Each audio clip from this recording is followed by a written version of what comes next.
These two getting ready to tip off. Can USC string two together? And for Washington State, a road win in LA. Is it in their future? We're going to tip on the other side of this break.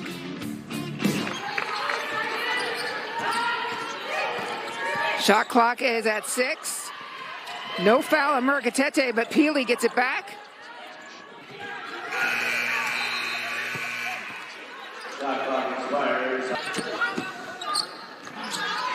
Ula Motuga. It falls, finally, the first three for Washington State to fall. Jordan Perkins and some of these post players that are very good for USC, they understand spacing. Peely didn't have to make the extra pass, but she did to a cutting Jordan Jenkins. Answered back by Tara Wallach. Shot clock is at 5. Washington State needs to put it up, and Tara Wallach, an impactful player already today. It's fallen for her when it isn't falling for others. Mary Lynn, and it's a scramble. Picked up by the freshman. That's a shot. Header.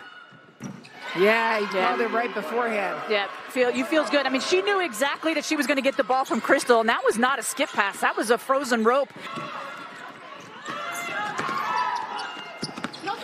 Nice pass. Strong pass. Ula Motuga knocking that down, and now it's starting to fall for Washington State.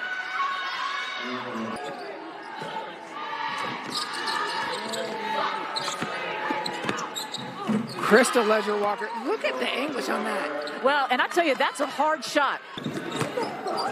Oh, nice cut. Floor all over the place. Yeah, and that's just a beautiful read. Somebody's down on the floor, and there's a little space there. I mean, that's a simple basket cut. USC, things aren't falling. Their offense is just a little bit out of sort. Look at the double on Tedder. And so it's just a beautiful pass to the corner for that shot. Crystal Ledger Walker on this cut to her sister Charlize. Beautiful. And I love the finish at the cut. Hey, I give her a little sisterly love with the finger pointing. Woo! Tedder knocking it down. Whatever accounted for the slow start for the Cougs is absolutely flush. They are trailed by 5. Motuga all alone, taking advantage of it. Ula Motuga now 3 of 4 from deep. We've seen plenty of good basketball from this player. Her athletic ability. Right to the bucket goes Charlize.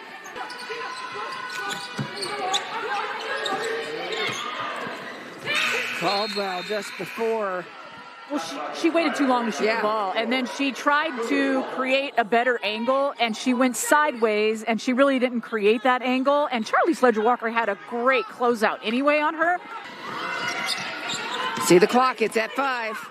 Peely trying to go straight up the middle, and Charlize takes the charge. That's great defense right there. Charlize stepping up. And that's what happens, right? I mean, they'll find it. They'll find a way.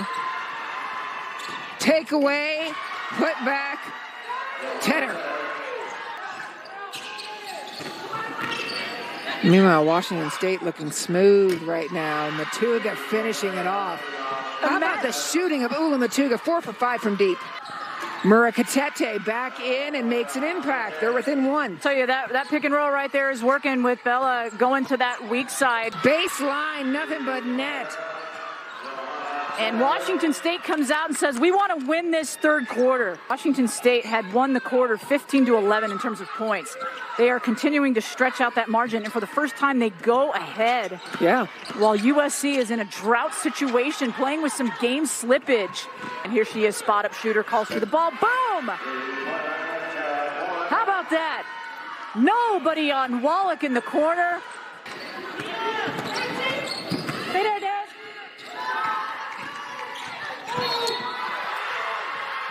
Down to the ground. It's a blocking foul, and Washington State is fired up. Tedder, there's a reason we talked about her. She is having a great night, a much-needed night for the Cougs. You really have to make her take tough shots. Tedder, now the inbound play, no good. Motuga, though, gets the rebound and the putback. Coaching staff for USC asking their team to dig deep. Oh, good cut. Beautifully done. Cougs on their feet. Was that a flex cut? I was screened by the referee.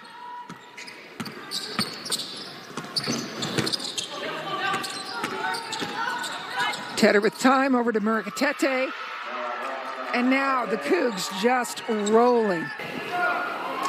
Well, you love to see that as a coach, your team respond after a poor fourth quarter, the lowest shooting quarter in program history, followed by 3 quarters of dominance as Washington State takes down USC in the Galen Center for the first time since 2014.